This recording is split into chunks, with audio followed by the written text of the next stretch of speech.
जोंनि डायेटआ सोलोंथाइ बिफाननि थाखाय मोनसे जोबोद इम्परटेन्ट मोनसे फसंथान बियो, जेराव फोरोंगिरिफोरखौ बेयाव ट्रेनिं होनाय जायो।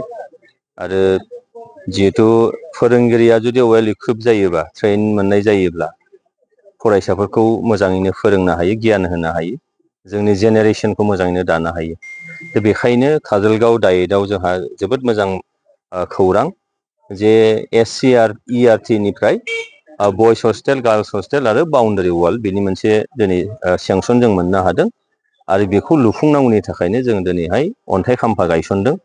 दा बेयाव जोङो लोगोआव जोंहा MLA सिडली बिथां निर्मल कुमार ब्रह्म दङ, लोगोसे जोंहा डिस्ट्रिक्ट कमिसनार बिथां बरा दङ, जोंहा एजुकेसननि जोंहा IS हिसाबै दङ जोंहा बिथां बैष्णब, लोगोसेयैनो इन्जिनियारफोर, अफिसारफोर जों जयैनो दिनै बे हाबाखौ मावदों। आं मिजिं खालामो बे खोब थाबैनो लुफुंनानै जोंनि जायफोर बे डायेटआव फरायनो फैगोन, दा बे ट्रेइनी हिसाबै फैगोन, बिथांमोनहा जाहाथे बेयावनो थानानै मोजाङै सोलोंथाइखौ लानो हायो, बिनि थाखाय आङो मिजिं খালাম।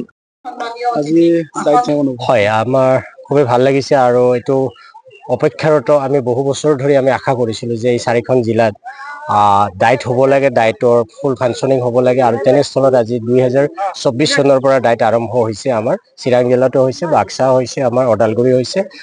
আৰু তেনেকুৱা এটা আশাৰ প্ৰতিফলন হিচাপে আমি দেখা পাইছোঁ যে আমাৰ 50জনী ছোৱালী আৰু 50জন ল'ৰাৰ কাৰণে এটা RCC বিল্ডিং এটা হৈছে। আন এটা হৈছে আমাৰ বাউণ্ডাৰী ৱাল নাছিলে, আৰু বাউণ্ডাৰী ৱালখিনি হৈছে। আৰু আহি থকা দিনবোৰত আৰু এটা খুব ভাল খবৰ হৈ আছে যে আমাৰ diet Chirang centre of excellence হ'বলৈ গৈ আছে, য'ত নেকি এডুকেশ্যনেল হাব হ'ব।